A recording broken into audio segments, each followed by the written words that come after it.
Sam Darnold trade. Could he go to the Denver Broncos? So NFL Network's draft expert, Daniel Jeremiah, thinks, and I want to emphasize the thinks part, that the Broncos and Panthers are the two teams that could still be in the mix right now for Sam Darnold.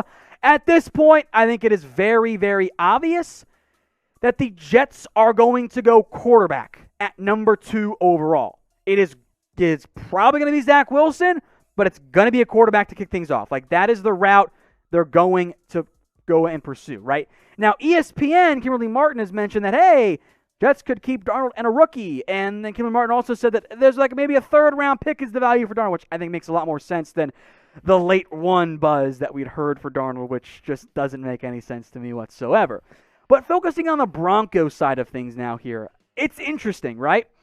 You know, this is what Daniel Jeremiah had to say. We were waiting on the Watson thing, and it looks like with everything going on there right now, that's not going to happen. So I think the only domino left to fall would be Darnold. You poke around, and it seems like Denver and Carolina are the two teams kind of in that conversation. I think the kind of part is important there, because I genuinely do not get the pure love that some in NFL media have for Sam Darnold. And I know he was a former top 5 pick, and I know he's young, and he was good at USC, and was in a bad spot. He's been bad. Sam Darnold, in his NFL career, has regressed from year one, admittedly worst players around him, and has never consistently shown anything that says, this is our franchise guy. There has not been a moment yet in the NFL where you go, for a sustained period of time, you go, yes, this is our dude.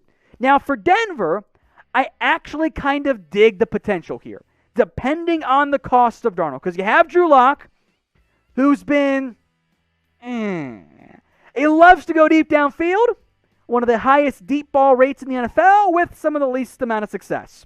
Not great, but it's inconsistent. It will be better next year.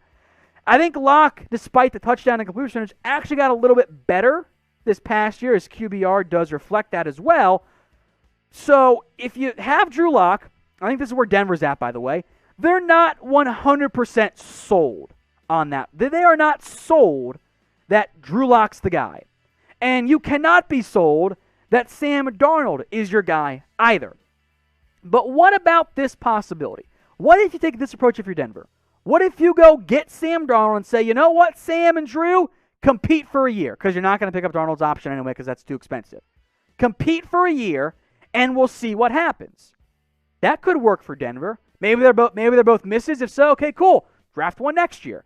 And if you can get Darnold for, say, a third, I am intrigued with that. I'll take even another more convoluted step forward. What if you were to trade down in round 1, add an extra third-round pick, and then send that for Darnold? You at least put yourself in a better position at the quarterback spot.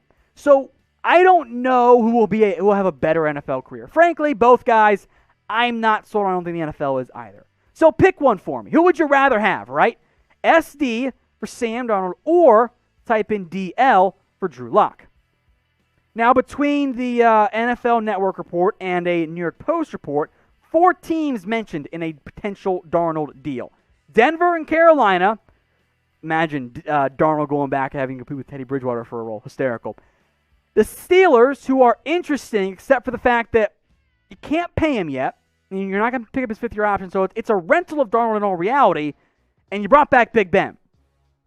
Not sure on that front. The Bears, meanwhile, if I were Chicago, I would have traded for Sam Darnold before I paid Andy Dalton, because Darnold might not be the guy. But if he hits, you're in great shape. So from that perspective, the market's thin. And I don't think the Darnold trade is going to go for, in terms of value for Darnold, nearly as much as what it seemed like it was going to do not that long ago in the not too distant future. So interesting move there for Darnold to see what ends up happening in the future between Denver and Carolina. Those two teams do make the most sense to me. Pittsburgh, Chicago, we'll see what happens. Let's go to Micah Parsons and the Denver Broncos. So this makes some sense. I will take the opportunity to defend about pro days in a second here. General Manager George Paton, the new Broncos GM, was at Micah Parsons' pro day. Now, as expected, guess what, folks? Micah Parsons is a great athlete.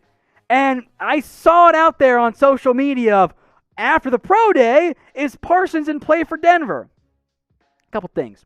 Number one, he already was in play for Denver. Because the pro day, which are all juiced, by the way, unless you're doing it outdoors here,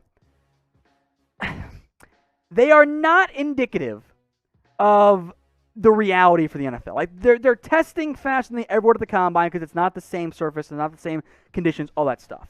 But what did we know about Micah Parsons going into this season? Fantastic athlete. So there's an old saying of don't count it twice. Folks, we already knew Micah Parsons was a fantastic athlete. That should not be a surprise. Parsons is a great athlete. Really, really good.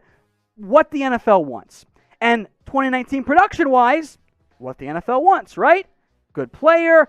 I got coverage concerns. There are some very easily Googleable character concerns around Micah Parsons as well, which the NFL will have to figure out if they're legit or not. And then it relates to the Denver side of it, right? And I do think if Micah Parsons is going to hit in the NFL, and linebackers in the top 10, I don't normally like, but a Vic Fangio drafted linebacker in the top 10, okay, I could get on board with that. And then Denver's depth chart, right? Because Parsons, I saw someone call him a Von Miller type. Okay, calm down. I think he's going to be an off-ball linebacker in the NFL, and that fits Denver because you got A.J. Johnson, Josie Jewell. I think Justin Strnad is more of a special teams guy. Bench probably Jewell in this case. Bring in Micah Parsons, and all of a sudden, that's a good fit for Denver. That could work out really well for them. In fact, in terms of best team fits for the player, I would argue Denver is the top team fit for Micah Parsons. Now, if you trust the character stuff, he's definitely in play at 10. If you don't, or in the top 10, excuse me. If you don't, probably not the guy you want to have. So, Broncos fans, let me know in the comments.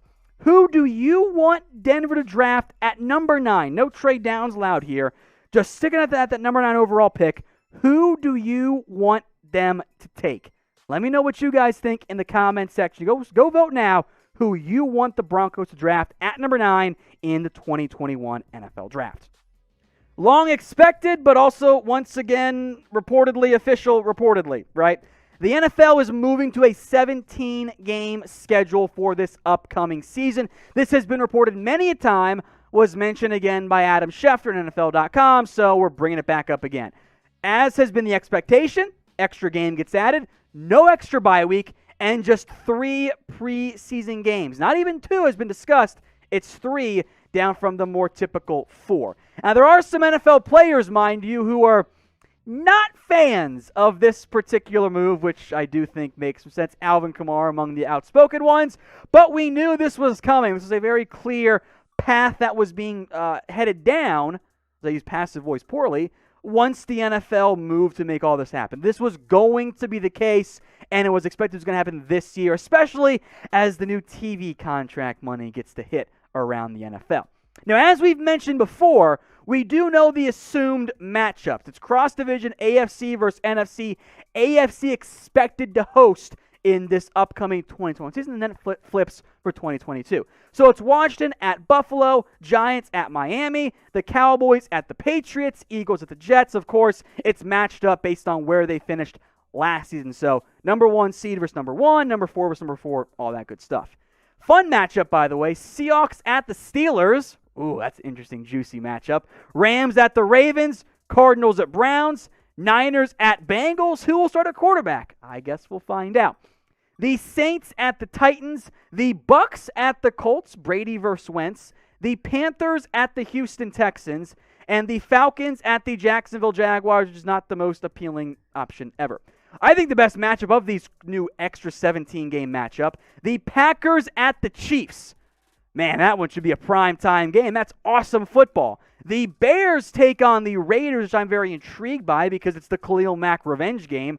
Vikings at the Chargers. The Detroit Lions, by the way, also taking on the Denver Broncos. So 2 not-so-great teams that could maybe have a different quarterback in 2021 and potentially even in 2022 if things get really weird.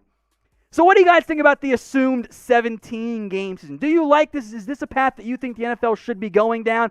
First time in a long time they've added games to the schedule here. Get your votes in for me. Do you like the 17-game season? Type in Y for yes or type in N for no.